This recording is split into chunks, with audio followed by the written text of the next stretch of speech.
Hey there, everyone. This is Kelly Schaefer of the Concierge Academy.com, and I'm here today to tell you about 3 things that you need to consider when you're setting up the pricing for your business.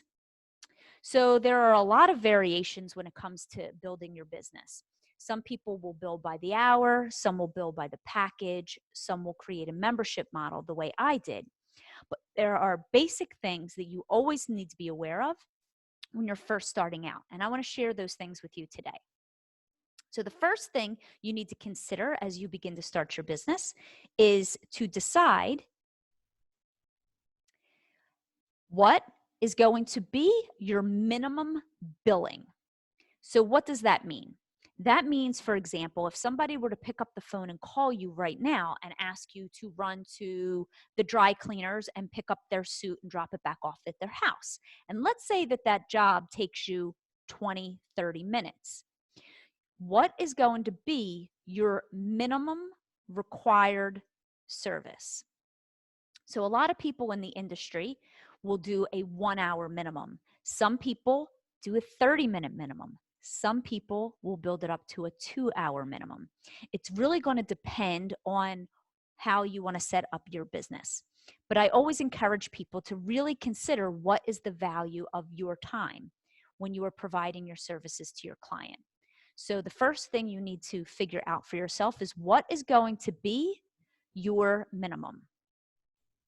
The second thing that you want to consider is your start and stop time. So I know it seems so simple, but yet some people get into business and they never quite figure out how they're going to bill for their start and stop time.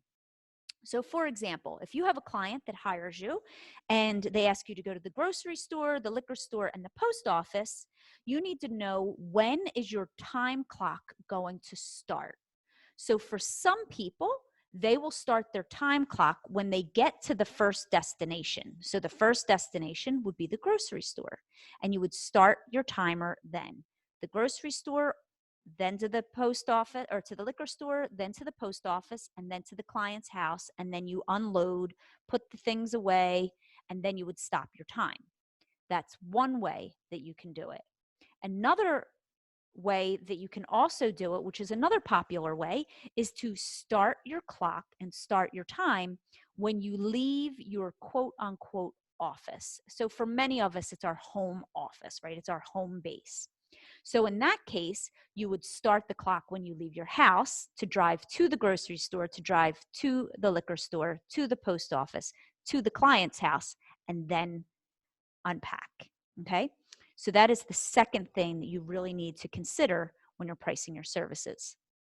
The third thing you need to consider is your mileage radius that is going to be included in your hourly rate. So typically the industry standard is about 10 miles. Most people will add on a mileage charge based on whatever the government is charging for the mileage rate that year, and they will add a mileage charge on after, let's say, 10 miles. So if you have a client who asks you to drive 30 miles to go to this boutique, store that's 30 miles away, then typically what happens is you will include the first 10 miles of the trip is included in their price, and then that next 20 miles is added on as an additional mileage fee. Now, most people in our industry do have this mileage radius that is set. Some people will do 5 miles, some people will do 10, some will do 20. It really depends on you and the way you want to set your business up. But I do know that most of the time the industry standard is at about 10 miles. So make sure that you're also considering when you're pricing your services and you're setting up your business that you know what that mileage radius is going to be inclusive of as part of your hourly rate. So that's 3 things that I want you to consider when you're setting up your business and when you're pricing your services. And those 3 things again were your minimum time that you're going to bill, your start and stop time and how you're going to do that. And then the third is your mileage radius. And then if you'd like to learn more about pricing your services and you'd like to learn how we've set up our pricing and bill out our pricing, we do packages, promotions, and we do a retention slash membership model that I highly encourage everyone to set their business up with. If you're interested in that, I have a link below that has more information for that. But until then, make sure that you've considered those three things, no matter where you are in your business. Your start and stop times, your mileage radius, and your minimums all need to be considered when you're starting your business. All right, my friends, if you like this video, hit the like button, subscribe, and I'll see you next time.